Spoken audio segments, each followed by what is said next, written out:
आता आपल्या आवडत्या मालिकेचे संपूर्ण भाग मालिका प्रसारित झाल्यानंतर लगेचच पाहू शकता फक्त सन नेक्स्ट वर. भारतातील प्रेक्षकांसाठी मोफत सेवा. ताई आत येऊ? मला बोलवलं होतं का?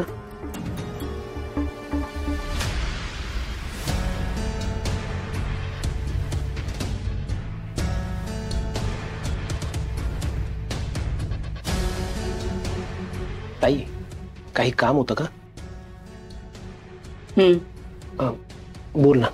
संजय, एक मोठा निर्णय घेतलाय आम्ही. काय? त्या ताराला आराध्या बनवून आपल्या घरात आणणार आहोत आम्ही. आय नो, आम्हाला वाटतंय तितकं सोपं नाहीये ते, पण आता अख्ख्या कुटुंबाचा सपोर्ट आहे, तेव्हा सगळ्यांशी बोललोय आम्ही. आय फील आपण निभावून नेऊ. रादर ते करावंच लागेल. संजय, या सगळ्यात तुझ्यावर खूप मोठी जबाबदारी असणार आहे.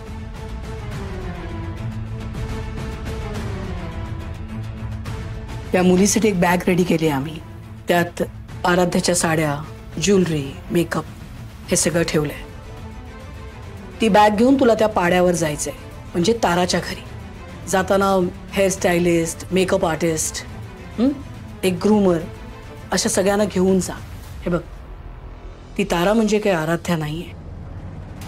तिचं वागणं वेगळं आहे, बोलणं वेगळं आहे, चालणं वेगळं आहे. तिला आराध्यासारखं सुपरफिशियली तर रेडी कर. I mean sari, makeup, hair, everything. त्यानंतर खूप महत्वाचं ठरणार आहे की ती या घरात आल्यानंतर श्रेयस समोर आराध्यासारखी वागते की नाही. तो सगळ्यात कठीण टास्क असणार आहे.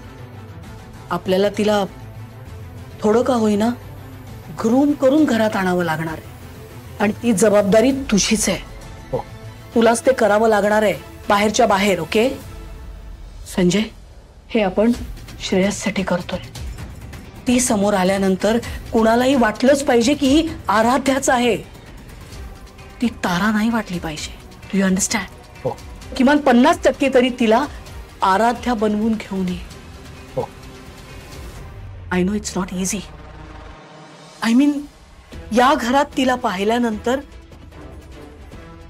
म्हणजे प्रथम दर्शनी असं वाटलंच पाहिजे की ही आराध्याच आहे. त्यासाठी आय नो हे लगेच शक्य होणार नाहीये, पण तू तिथे काइंड ऑफ तिची रिहर्सल घे, तिला करून दाखव. तिला इथे आणण्याआधी सगळ्यात महत्वाचं आहे की श्रेयसला हे वाटलं पाहिजे, पटलं पाहिजे कंटिन्युअसली की ती आराध्याच आहे. संजय, आपण हे सगळं करतोय आपला श्रेयस बरा व्हावा म्हणून.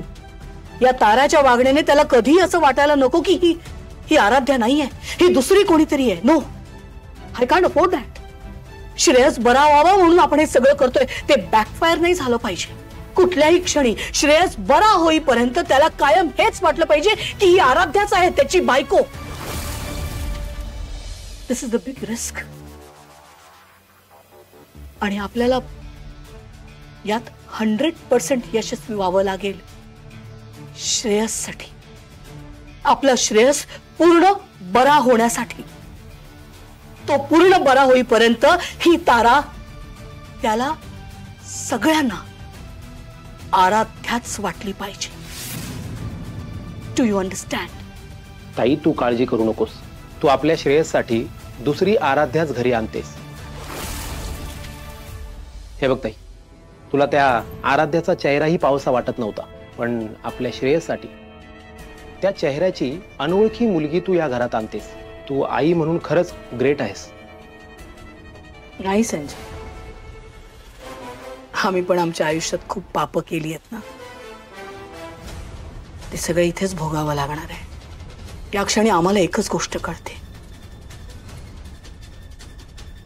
श्रेयसची आई म्हणून आम्ही श्रेयस बरा होण्यासाठी काहीही करू शकतो. Any sacrifice, any compromise.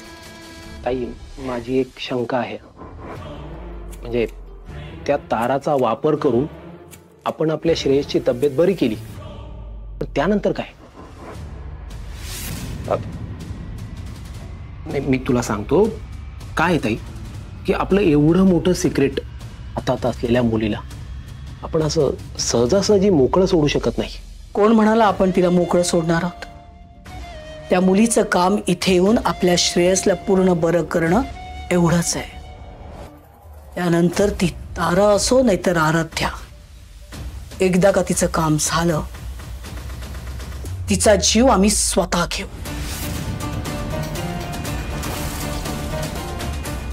Do you understand? हे आराध्या प्रकरण आम्हाला कायमचं संपवायचंय. या ताराचं आयुष्य सुद्धा आमचा श्रेयस पूर्ण बरा होईपर्यंतच असणार आहे. एकदा का श्रेयस बरा झाला की तुझं आयुष्य finish. Do you understand? I make sure you understand. बघ अक्षय, आजपर्यंत भाऊजींना फक्त ताईचा भास झालाय, पण आता ती प्रत्यक्षात दिसणार आहे, त्यांना त्यांच्या डोळ्यासमोर असणार आहे. हे बघ, या सगळ्यामुळे त्यांचं आयुष्य बदलेल, ते बरे होतील. आणि हे आपलं कोणाला नकोय सांग ना. हे बघ, मला कळतंय, पण ह्याचीही काळजी वाटते की ती मुलगी जन्मभर इथे नसणार आहे ना. ती खोटी आराध्या ताई आहे हे आपल्याला आज ना उद्या श्रेयस भाऊजींना सांगावं लागणार आहे. तेव्हा काय, हा तात्पुरता इलाज आहे. पण मम्मांनी निर्णय घेतलाय आणि मला मम्मांवर अजिबात विश्वास नाहीये. श्रावणी, तुला माहितीये त्यांचा स्वभाव कसा आहे. तुझा तरी विश्वास आहे का? मी आता या क्षणी ना खरंच काहीच सांगू शकत नाही. मला काहीच कळत नाहीये. पण हे बघ, आपला मॅमवरती विश्वास असो किंवा नसो, पण त्या मुलीच्या येण्याने आपल्या सगळ्यांचं आयुष्य बदलणार आहे, एवढं नक्की. आणि कदाचित ताईप्रमाणे जर ती मुलगी असली तर तात्पुरतं का होईना ती आपल्या घरात आनंद आणू शकते, सगळ्यांना एकत्र आणू शकते ती. हे बघ अक्षय, पुढे काय होणार आहे काय नाही हे मला नाही माहित, पण आपण या सगळ्या गोष्टींकडे पॉझिटिव्हली बघूया ना. पण श्रावणी, बरं कोणासाठी नको, पण श्रेयस भाऊजींसाठी, त्यांच्या तात्पुरत्या आनंदासाठी. कारण त्यांनी ना गेले 6 महिने खूप त्रास काढलाय, खूप त्रास भोगलाय त्यांनी. कदाचित त्यांचा थोडा त्रास कमी होईल, ते बरे होतील, ते नॉर्मल वागतील.